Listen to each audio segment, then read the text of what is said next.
tá, entendi.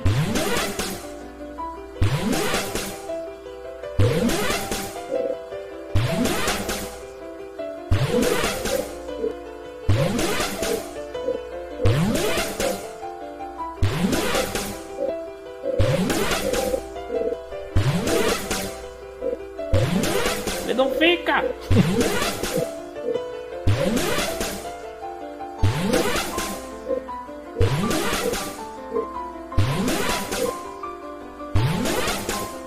Tá.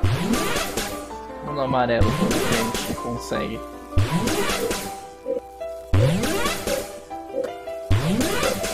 Esse laser vai acertar em mim.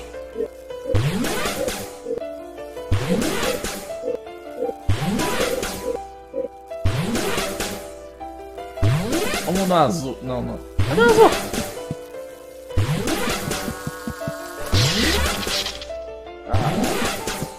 Nossa, se eu for...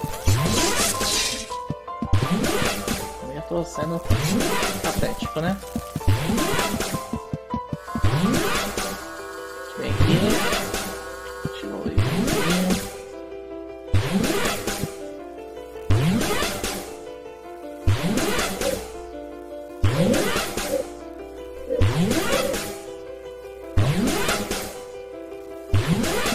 Aqui. Um já foi.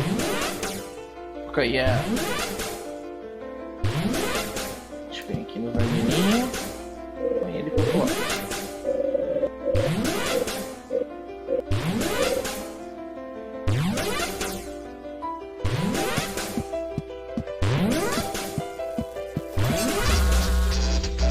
Não creio que eu fiz isso.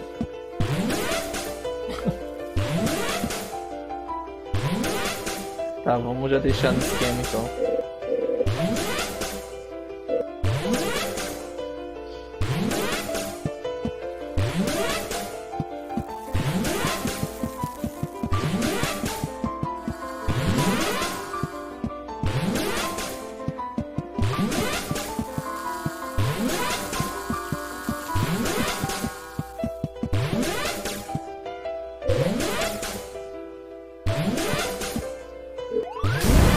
Yeah!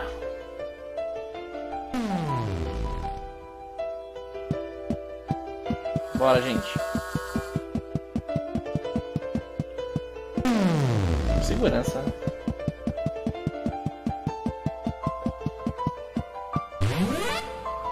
Ah, tá. Os dois controlavam o mesmo laser, eu não precisava... Tá. As we entered the extravagant corridor, the most beautiful tune played in the distance. But almost as soon as we began to enjoy its dulcet tones, the music stopped, dead.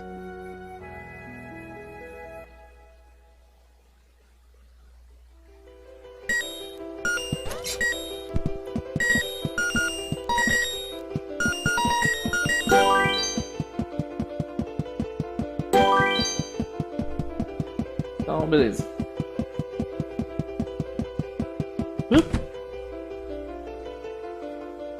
Putz.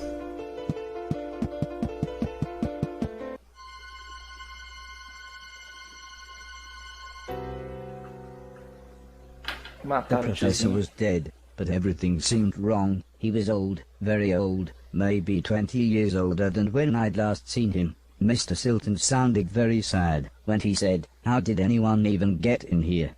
I don't know what to..."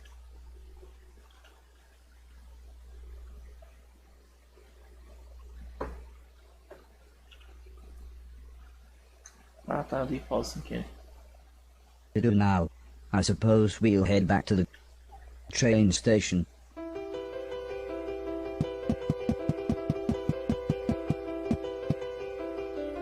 Macabro. It was hard to believe the professor was gone. Although he was always suspicious of me, I was sad to think I'd never see him again.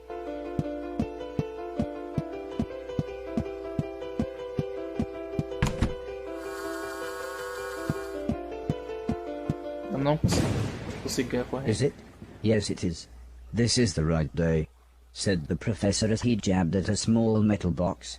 I don't know how much time I've got to explain, he continued as a bright light began to surround everyone. Oh, not long at all.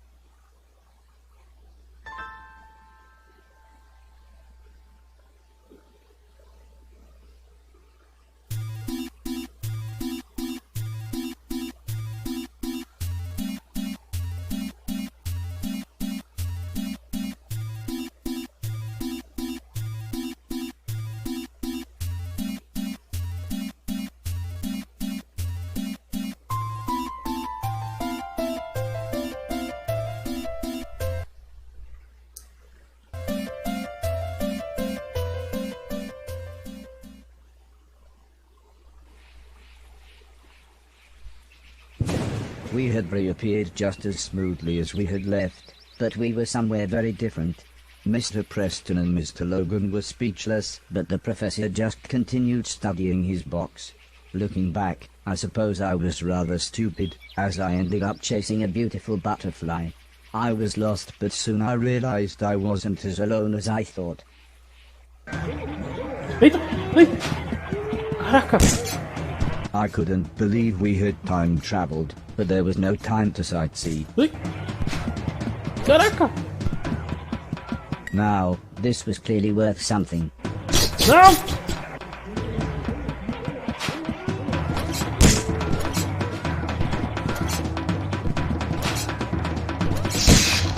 Caraca! Ai! Não!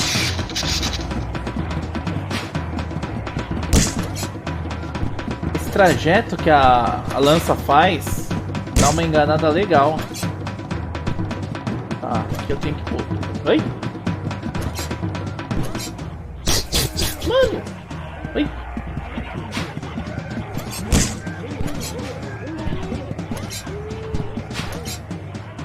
Oi!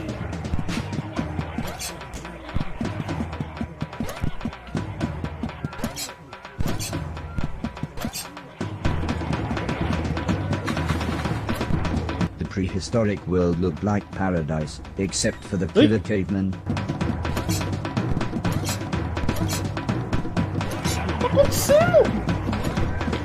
Some things were worthless junk, but this could be sold for a decent price.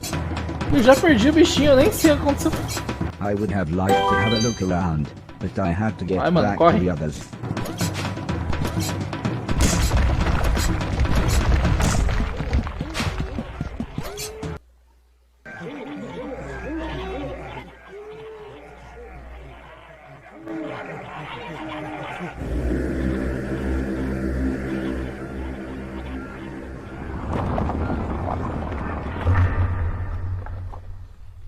After literally 10 minutes of Mr. Preston and Mr. Logan saying, "Whoa," and "dude," the professor began to explain, time travel, if I can find the correct point in time, then I should be able to, well, make things better. I suppose it's like we're in that excellent movie, chuckled Mr. Logan. Back to the Future? Replied Mr. Preston. No, that excellent movie. Back to the Future 2? Time Bandits? Time Cop? Terminator? Groundhog Day? Groundhog Day? Groundhog Day? The box let out a loud bleep as the professor gave it a heavy thump. This damn thing's so dependent on the maths used to calculate where the Earth is at any one point in time and space, that it's almost random where we'll end up, or even how long the time window will stay open. That last one was the shortest I've had yet. Although obviously apprehensive of our situation, I think Mr. Preston and Mr. Logan were too excited to really pay attention. But they were far less excited when I asked what his longest stay was, and the professor replied, about 15 years. I was stranded in ancient Egypt for so long. They had me build them a steam-powered robot. You should have seen the things they had it build. Yes, wonderful things. It was like I was Thoth incarnate, or the modern Prometheus. Speaking of which, robot, have a look around, see if you can find anything to make a fire.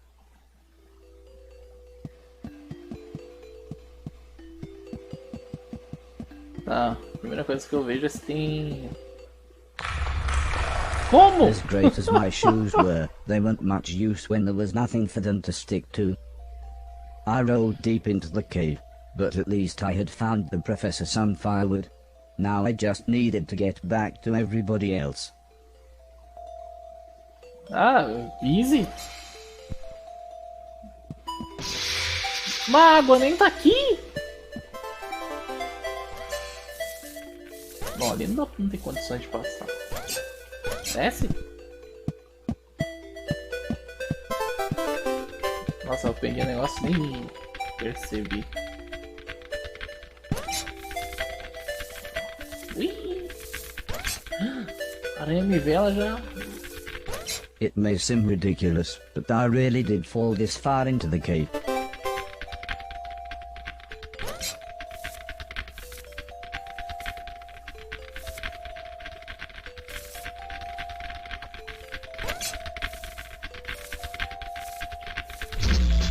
Não, cara, mas pra onde que eu ia?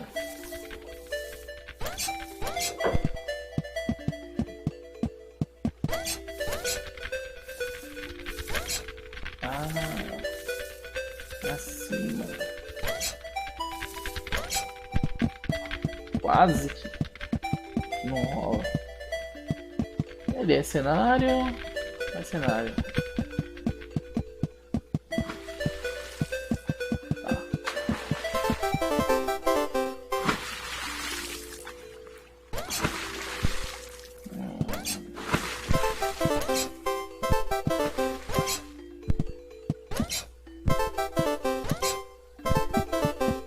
Things started to look familiar. I was pretty sure I was nearly back where I had originally fallen. Beleza, ali tem água no mapa. Aí.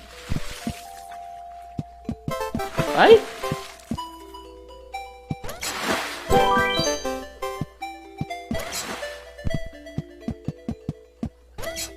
Essas preda.